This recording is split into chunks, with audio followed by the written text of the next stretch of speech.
Chapter 1. Bonus Hidden Ending. Bonus Hidden Ending. Hidden Class Unlocked.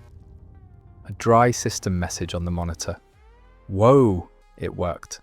A hidden class, you did it, Kim Shinhwa. The game was called Cthulhu World. He dumped over 1,000 hours into it recently.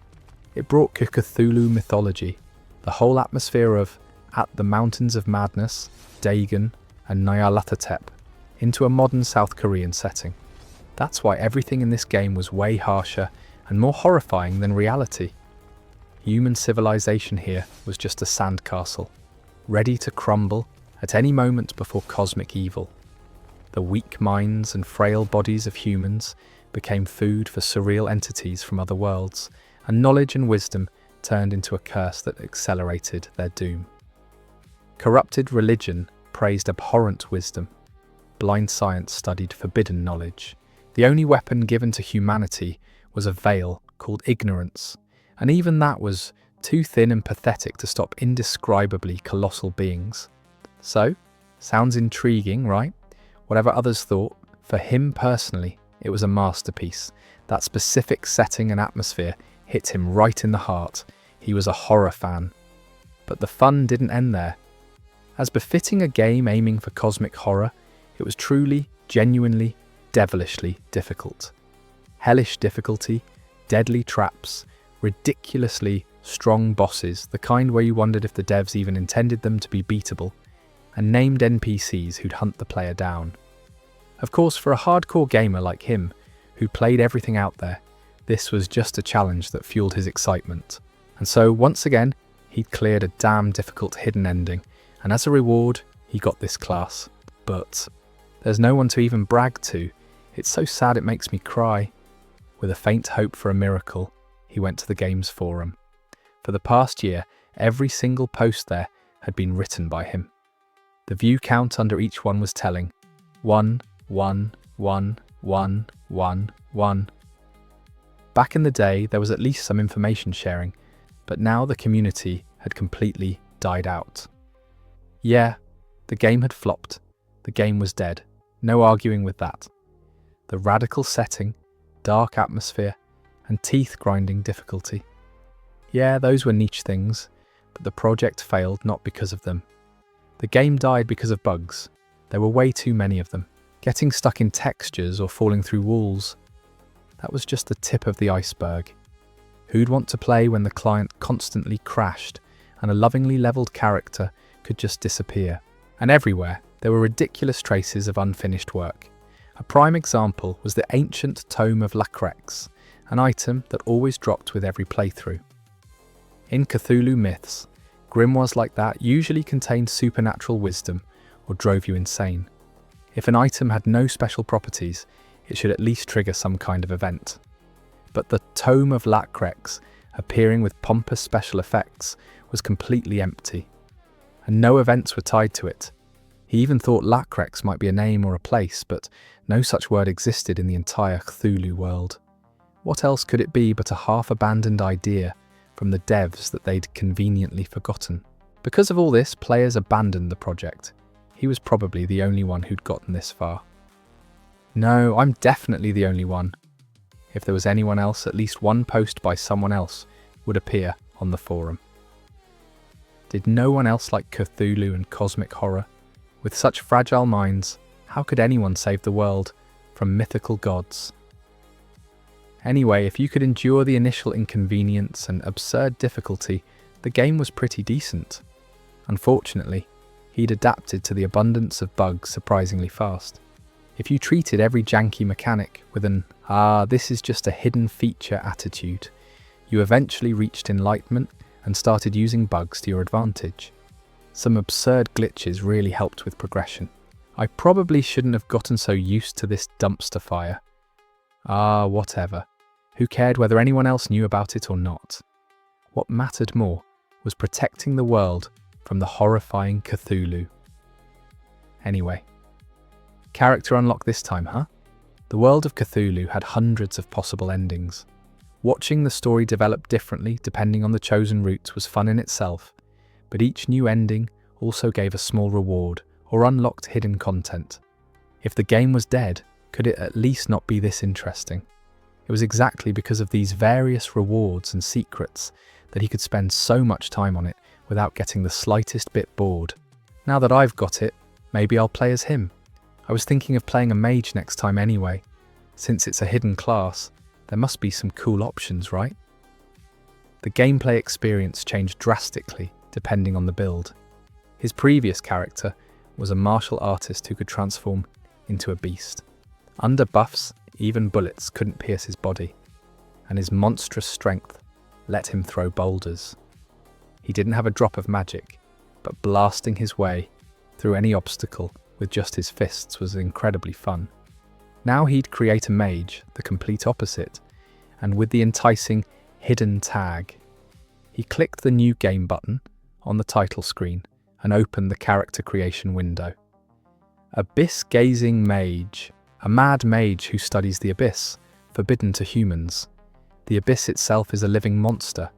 You will be able to use sinister magic that can destroy even your own sanity, but your soul, overflowing with madness and chaos, will become the perfect feast for abyssal entities. Unique traits: shattered mind, abyssal madness, sacrifice for the feast, ultimate stat adjustment, abyssal magic, madman's luck, mana devourer, spell mastery, spell enhancement, deadly poison.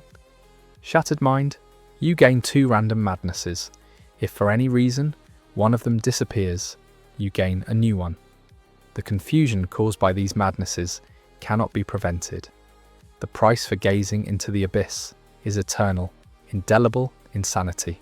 Abyssal madness: you do not lose sanity when encountering monsters or mythical beings, when using magic, or when reading mythical tomes. You gain maximum resistance to fear and confusion effects. Your mind will never collapse because you're already insane. Sacrifice for the feast: increased chance to encounter abyssal entities. The rest of the skills you can just skim, right? The most important thing is the stat adjustment trait that sometimes appears for hidden characters. Ultimate stat adjustment: when creating a character, you can adjust your stats without any restrictions. What? No restrictions? Seriously? No way? A character with this trait allows the player to redistribute base stats however they want, but of course not completely chaotically. There are penalties and limits. First, the penalty: to raise one stat, you have to sacrifice another. Second, limits. Each class has its own stat cap and floor. For example, you can't have an attribute above 20 or below 8. But this says no restrictions? First, let's look at the base. Strength: 8 constitution, 10, agility, 11, intelligence, 18, spirit, 14, charisma, 16, free stat points, 0. The base stats and trait set: a typical glass cannon. Such a character is physically weak, but wields devastating magic unavailable to others. As I said, you usually can't drop a stat below 8. But this guy has no restrictions, so... Strength: 5 constitution, 5 agility, 7 intelligence, 16 spirit, 14 charisma, 16 free stat points, 14. Nice, is that the maximum I can cut? He got 14 free points. With them, he could raise what he needed. And he needed only one thing: intelligence. Intelligence is the core of any mage, the most important parameter directly tied to magical power. At intelligence 18, the description said genius. At 20, superhuman. His previous martial artist had strength 20, superhuman. That was enough to throw boulders and bend steel beams. And the mage he was creating now: strength 5 constitution, 5 agility, 8 intelligence, 29 spirit, 14 charisma, 16 free stat points, 0 at intelligence. 29, the description read, surreal. Just as he was about to hit the confirm button, a thoughtful whistle escaped his lips. Surreal intelligence. Sounds cool, really cool. But 29 is such an ugly number. A huge number, but it felt like something was missing. Like drawing a perfect circle, but your hand twitched at the very end. Since he'd come this far, he wanted to push it to a nice round 30. Intelligence 30, something completely unimaginable, a number he'd never even dreamed of during his entire time playing Cthulhu World. But he couldn't cut the other stats any further. They might seem like random choices, but each number had its justification. Charisma isn't just about having a pretty face.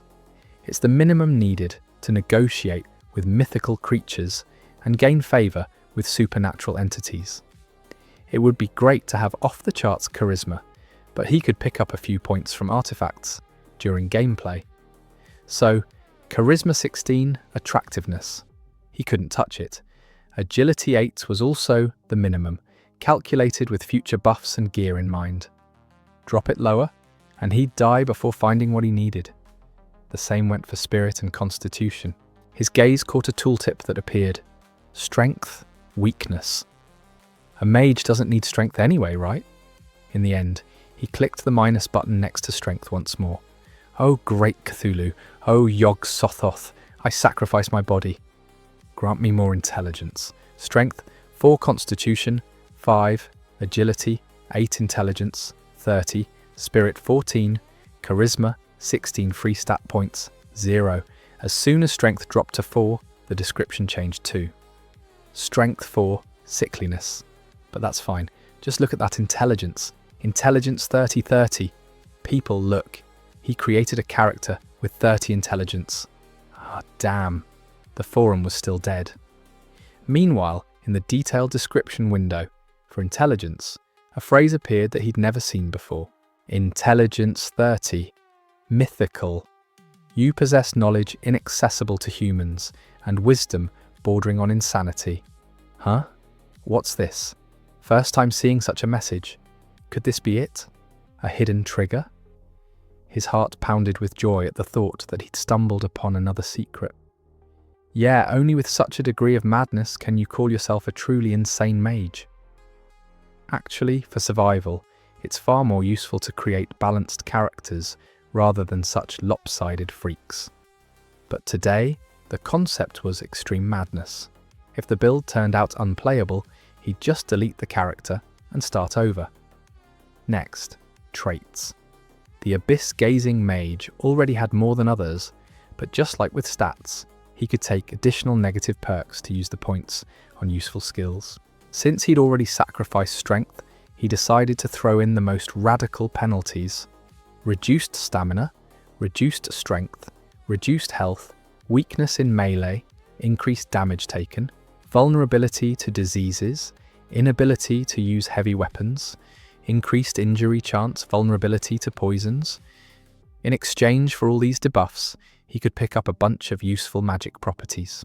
This class came with Spell Mastery for free. Excellent choice. Normally unlocking Spell Mastery cost a ton of points and had incredibly convoluted prerequisites. This trait allowed using basic spells of the available rank without a separate learning process. Without it, it often happened that you created a mage but couldn't cast anything because you simply didn't know any spells. The fact that this top-tier skill was free made the Abyss-Gazing Mage an amazing class.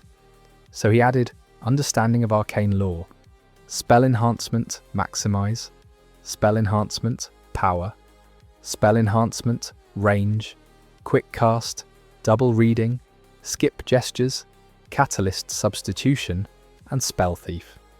And even though they weren't magic skills, they're always useful. Precise aim and alertness. Points left? Then he replaced alertness with improved alertness. Packing a total of 11 penalties into his build, he got 11 powerful perks in return. In the end, he created the ultimate mage, steeped in the darkness of Cthulhu myths, surpassing all his previous characters. Of course, he had to literally sacrifice his health for it, but it fit the concept so perfectly that he was thrilled. Okay, setup complete. Magic, I'm counting only on you. The moment he clicked the Start Game button, the mouse cursor disappeared and the monitor went black. The computer showed no signs of life. Oh, come on, another bug. The black screen suddenly started flickering strangely. A unique introductory cutscene for the character? No way. The screen's matrix itself began to warp and melt bizarrely. A horizontal crack ran across the center of the monitor, and it opened up. What burst open before him, like the maw of a wild beast, no longer belonged to any reality he knew. It was a primordial, pulsating darkness, like a murky swamp. It was an abhorrent filth, full of nauseating impurities. It was a rotting chaos, grotesque, distorted remains of a broken reality, and fragments of nightmares that should never be recalled. It was the greedy maw of the abyss. From the stinking pit, an ominously pulsating black sludge gushed out. Fragments of a monstrous entity, writhing as if alive. His body went numb. His tongue and lips wouldn't obey. He had a mouth, but he couldn't scream. He had arms and legs, but he couldn't move. Monstrous evil was approaching him relentlessly, but he couldn't escape. The cold, abhorrent sludge, moving in an incomprehensible, indescribable manner, began to envelop him. Can't escape. I want to scream. I try to scream, but I can't. In that brief moment, lasting only a fraction of a second, he was even denied the freedom to close his eyes or look away. He was forced to simply watch as the horrific monster devoured his flesh. He couldn't breathe. His mind was clouding. Death was approaching. No, in this surreal abyss, even death itself would die. At the very edge of his fading consciousness, a voice rang out, a grotesque voice, as if erupting simultaneously from hundreds and thousands of maws. A voice with the power to strike not at the eardrums, but directly at the brain. No, directly at the soul. The sacrifice for the feast, it is ready. Chapter 2. Madness. What happened? To me? He came from a horrible bone-chilling cold. Brr. Why the hell is it so cold? His eyes wouldn't open. Had his eyelids frozen shut? He finally managed to pry them apart, but it took a long time to focus his vision. His eyes stung like he was opening them for the first time in his life. What is this place? Only when his vision cleared a bit did he realize how strange his situation was. He was standing, completely fixed inside a tight, terrifyingly cold mechanism.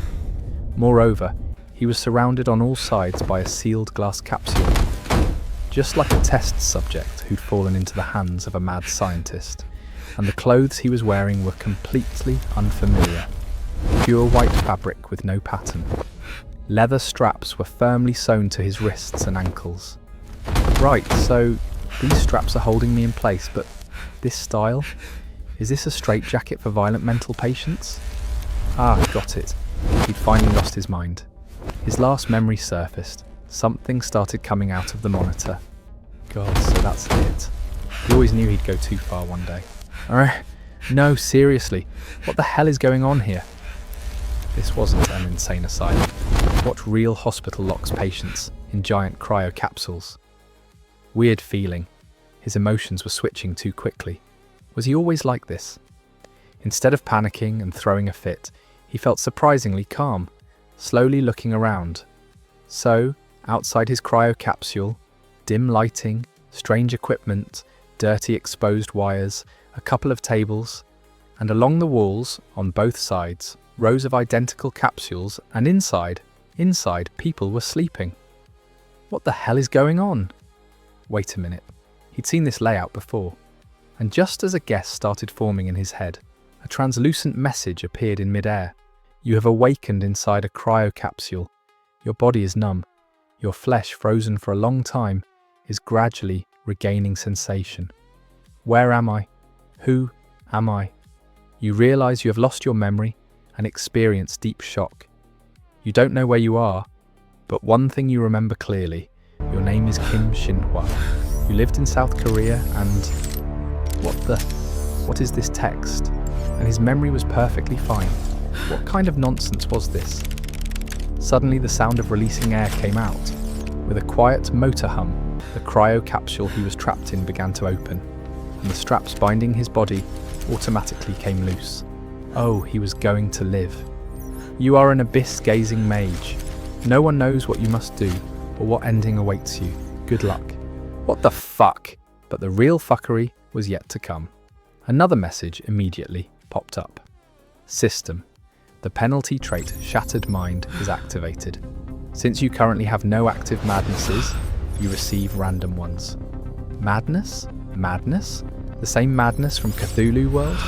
The flower of Cthulhu World? The symbol of Cthulhu World? The core mechanic of Cthulhu World? A character who gains knowledge that humanity is not meant to understand gradually loses their sanity, and their psyche suffers irreversible damage. That's what madness is.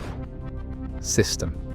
Your mind is afflicted with madness, mask obsession, and madness, fear of rats. Wait, what madnesses did he get?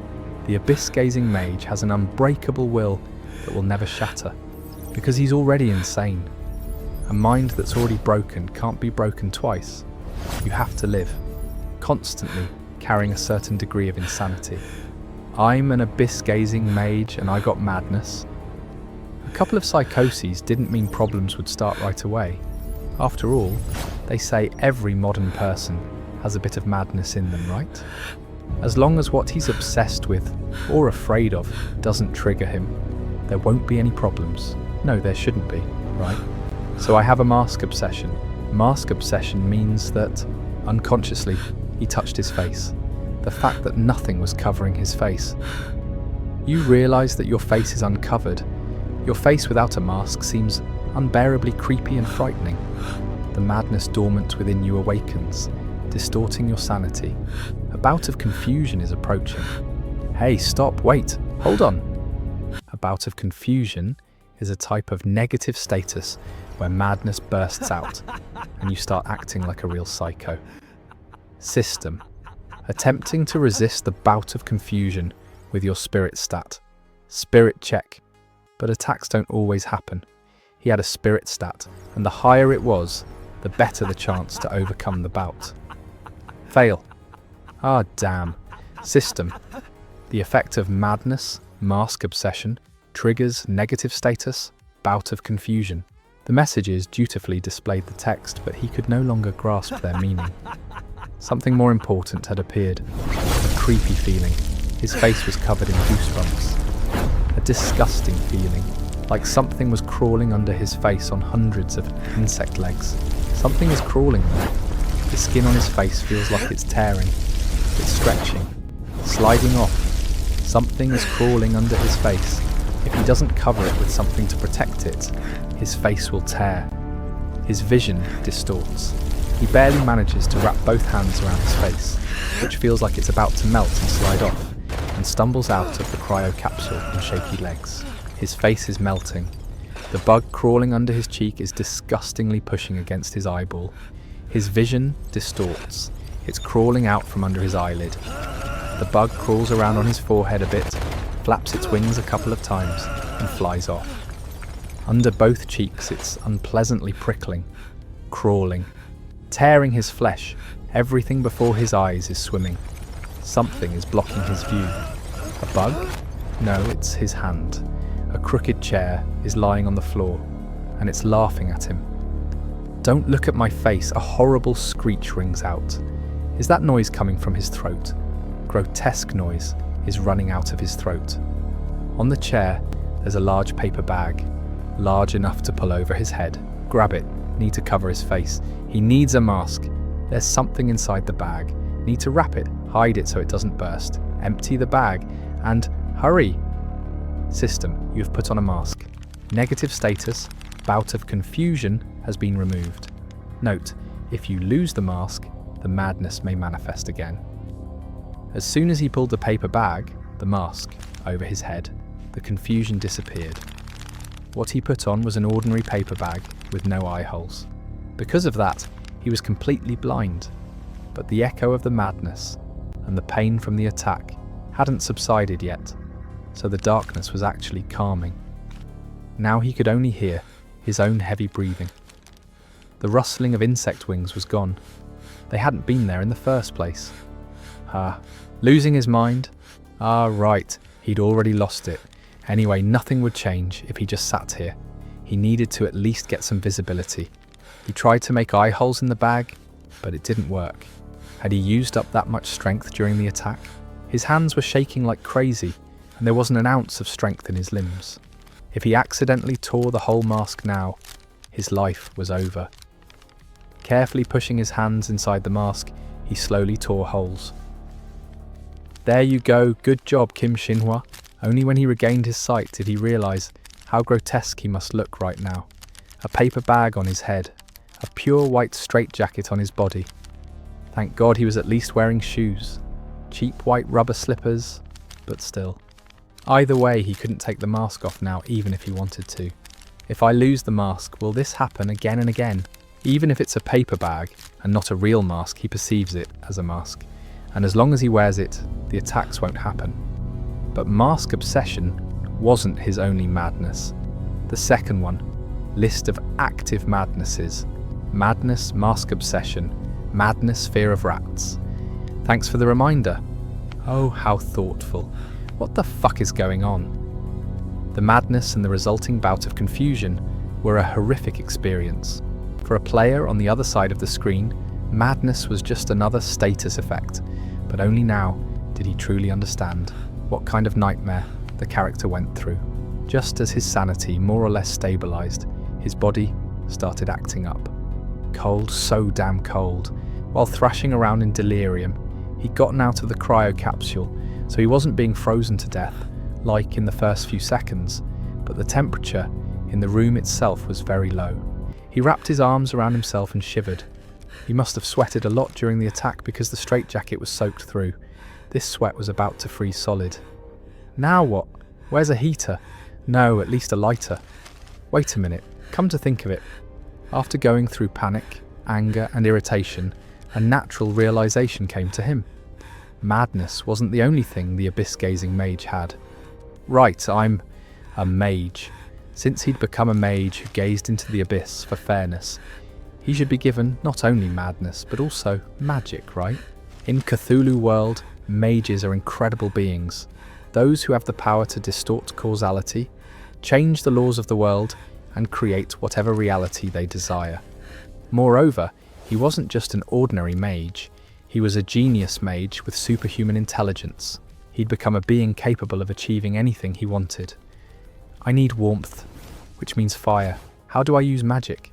Fire, give me fire, appear, flame, ignition.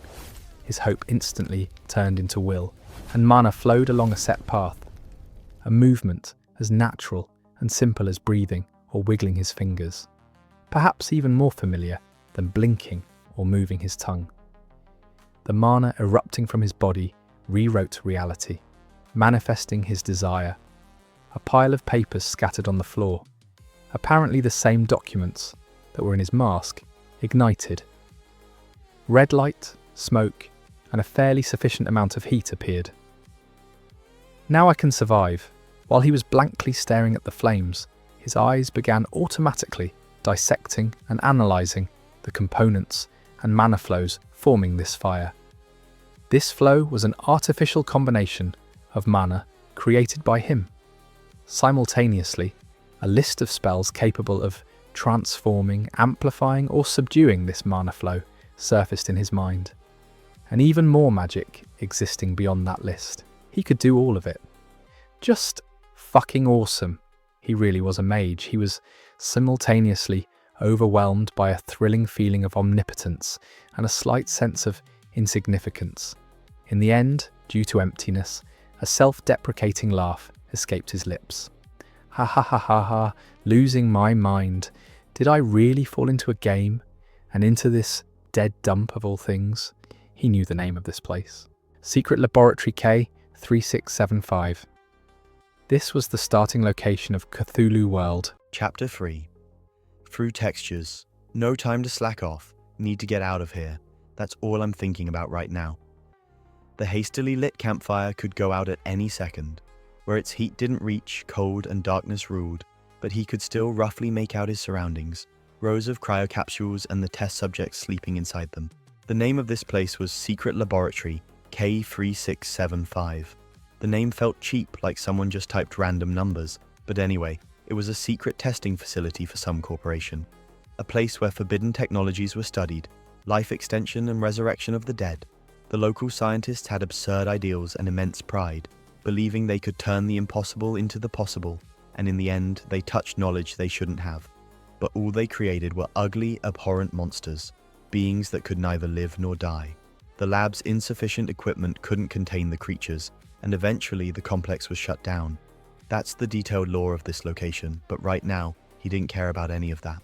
According to the usual formula, at the start of the game, the protagonist looks for a way to escape, while learning the reason for his amnesia and uncovering the truth about the horrific events that happened in the lab. None of that matters to me. First of all, the first important piece of information and the key card that the protagonist was supposed to find were right in that pile of papers that was now burning so cheerfully. Good job, Shinhwa, well done. The standard playthrough was dead in the water, but that wasn't the problem. As you can see, he hadn't lost his memory. He knew exactly what happened here, and he knew how to get out. The real problem was survival. Even though Secret Laboratory K3675 was kind of a tutorial, thanks to the game's bullshit difficulty, just getting out of here was no easy task. If you created a character randomly, instead of escaping, you'd just get a game over screen over and over. Ah, I could curse this whole place to hell and back. Why did I have to end up in this game? Wouldn't it have been cool to get thrown into some cute gacha game or a dating sim? Well, he'd never played those kinds of games. But still, why Cthulhu World of all things? He stretched his hands toward the almost extinguished fire. In the light appeared thin, frail hands and trembling fingers. A completely different appearance and sensation compared to before he woke up in this world. No matter how hard he tried to flex his fingers, his hands were only capable of the bare minimum of movement. Strength 4, sickliness. He chose these stats thinking that if things went wrong, he'd just recreate the character. But did this world have a restart button? Just then, strange sounds suddenly came out. Creak, grrr, rustle, rustle. He turned his head and looked at the wide passage yawning in one of the walls. There were no doors to hide behind there. Keik, ki-ek, gu-o. Hideous noise and terrible groans, accompanying the approach of a huge crowd of something. And there was clearly more than one or two of them. Even though the view was different from the monitor he'd stared at for thousands of hours, this place was still Secret Laboratory K3675. A place shut down because strange research and forbidden experiments had summoned monsters into this world that shouldn't exist in reality. And no one had ever cleared out those creatures. The scientists abandoned here along with the lab became their food, and eventually the complex turned into a nest. And since he'd lit such a bright fire here, sooner or later, it was bound to attract someone's attention. But isn't there way too many of them for that? Actually, the local monster was a kind of tutorial mob, so only one easily killable zombie was supposed to appear here. Since enemy encounters were random, in the worst case, he'd seen 3 at most. Judging by the sounds, there were at least 30 of them. Strange. Silhouettes of zombies began to emerge from the dark corridor. A crowd the size of a whole platoon was charging at him. System. The penalty trait Sacrifice for the Feast has taken effect. Abyssal entities are interested in you. So that's it. It sounds illogical, but what can you do? Zombies aren't abyssal entities. The abyssal entities the system meant were supernatural deities or rulers of other worlds. Apparently, some great entity exerted its incomprehensible influence and herded these corpses here specifically for him. Now they were close enough for him to see them. The originally wide corridor turned out to be too narrow for them, so the zombies kept pushing each other. Those who fell were immediately crushed by those running behind. It was quite a sight. The degree of decay and damage varied from one to another, but they were all united by white robes, half turned into rags. Surely these people were once lab employees, corrupted minds who touched sinister knowledge to surpass humanity's limits. But now they were zombies, stuck between life and death. Hardly anything remained of their human forms.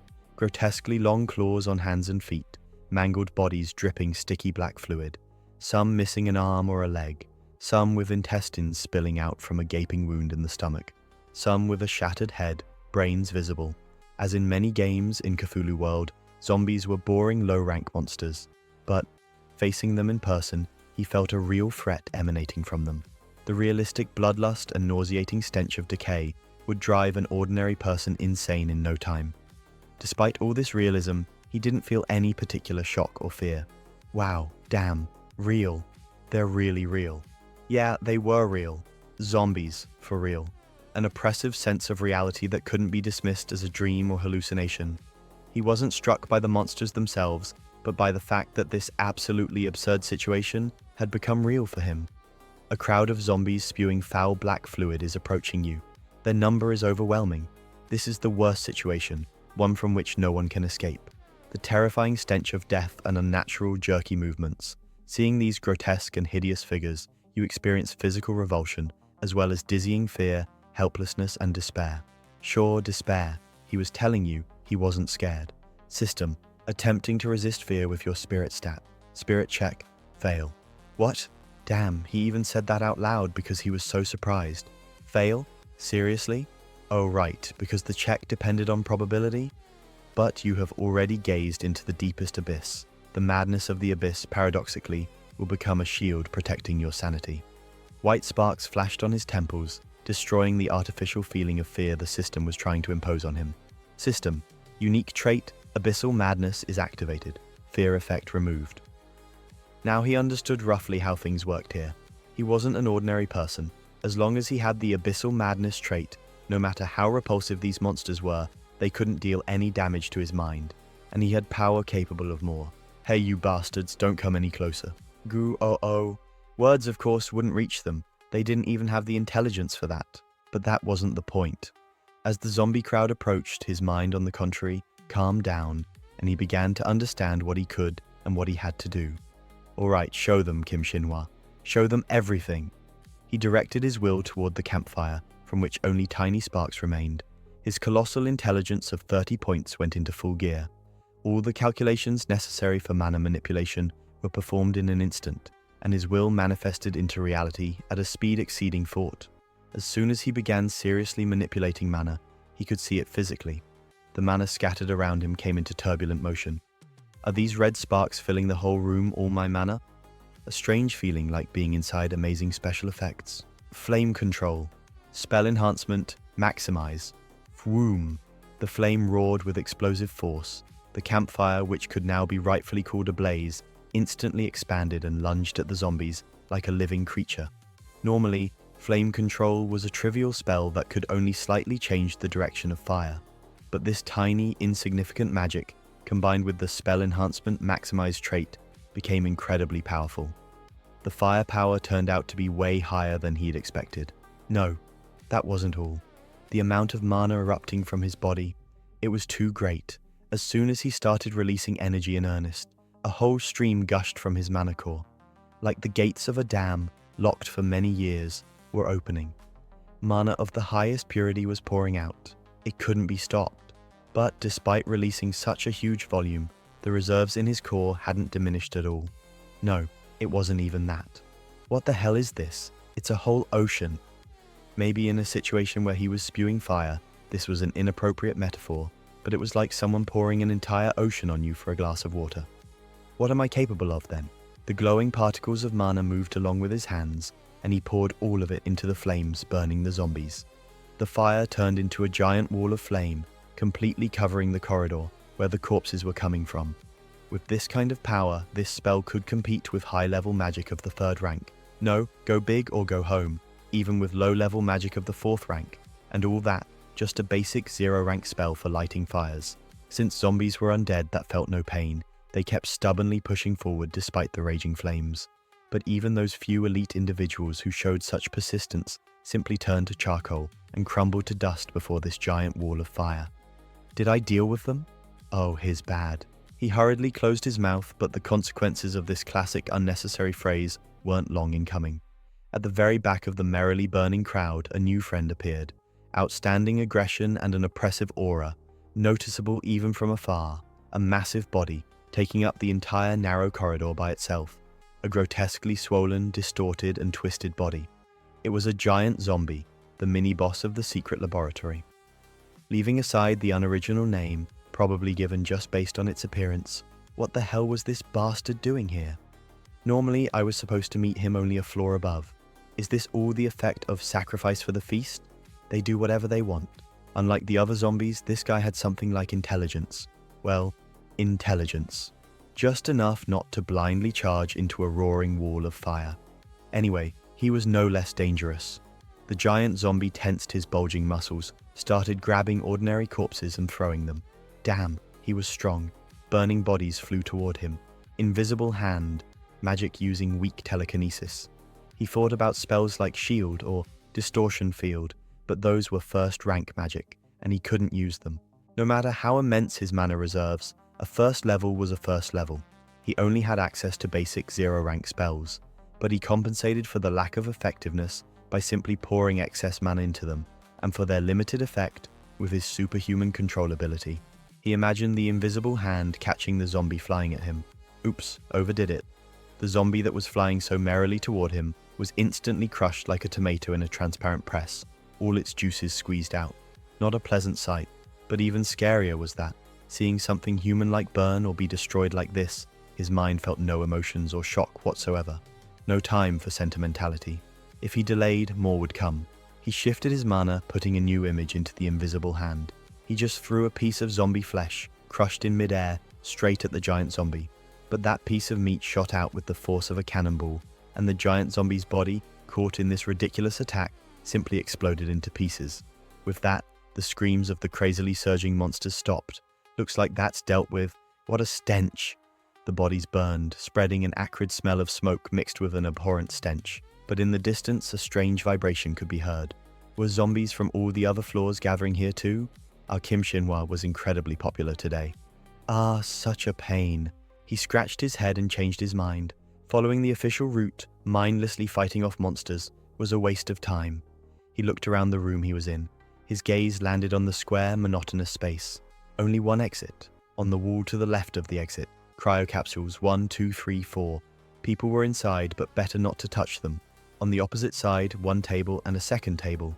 There it was. Before, above the second table, an examine option would appear. But now he'd have to search for everything manually. Damn, there's no time. When he played, a message would appear when examining this table. What was the content again? In the bottom drawer of the table, you found a gun. Even the most hardcore gamer wouldn't memorize the boring lines from such insignificant places. The fact that he remembered this so clearly proved that the effect of increased intelligence wasn't limited to using magic. In the very bottom drawer of the table, there really was a gun.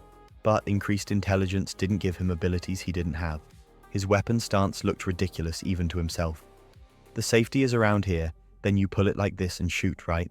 The gun wasn't the main thing. Even if he had it, he still wouldn't be able to use it properly. What mattered was the fact itself. The gun was exactly where he remembered it. This was the game world of Cthulhu World. He'd been through this secret laboratory, K3675, thousands of times. He knew the location of almost all the secret doors, stashes, and items in the entire world. And now he had a super realistic intelligence that allowed him to recall all of this in minute detail. But interesting. Was this also implemented? He looked at the wall next to the passage where the zombies had been coming from. This is usually where I used the texture glitch. A wall reinforced with mechanisms and steel plates, the right spot. Now he needed to start rubbing against this wall. But how exactly do I rub against it? Not like actually rubbing his body against it. For all his love for Cthulhu World, it wasn't a perfect game. Far from it. It was more like a game with so many bugs that players turned away from it. Because of that, during playthroughs, you often encountered objects you couldn't interact with, or walls you could pass through if you rubbed against them enough. That exact wall was right in front of him now. He often used this spot when doing speedruns. But how exactly do you perform the action, rub against it, in real life? Maybe he shouldn't expect such bugs to have transferred to this world. He slowly reached out and felt the wall, but only felt cold metal. A completely ordinary wall. The thought of passing through it seemed insane. Or maybe... He immediately cast one of the basic 0-rank spells, Detect Secret Doors. Flash. Mana, shooting from his fingertips, turned into a glowing thread and shot toward the wall. Mana lines, spreading like a complex electronic circuit, instantly branched out and covered the entire surface. The wall's structure flowed directly into his head. Thickness and strength, the shapes of the embedded mechanisms. Great! He found a hidden switch. When he forcibly activated the switch with mana, a metal panel slid aside. Behind the opening, a long secret passage appeared. But this is way too strange. In the game, he'd taken it for granted, but now that it was all manifested in reality, the unnaturalness of this place was obvious. Why would anyone even build this corridor? But even more troubling was this secret mechanism. During the game, you could only get into this passage using a glitch. The developers never planned to put a door here. The corridor itself was there because of their mistake. But now, didn't it look like a deliberately designed space? as if someone was testing whether he could find it. It feels like I've been cheated, but it's still better than wasting time messing with zombies. Dealing with them wouldn't be hard, but he didn't feel like spending his energy on it.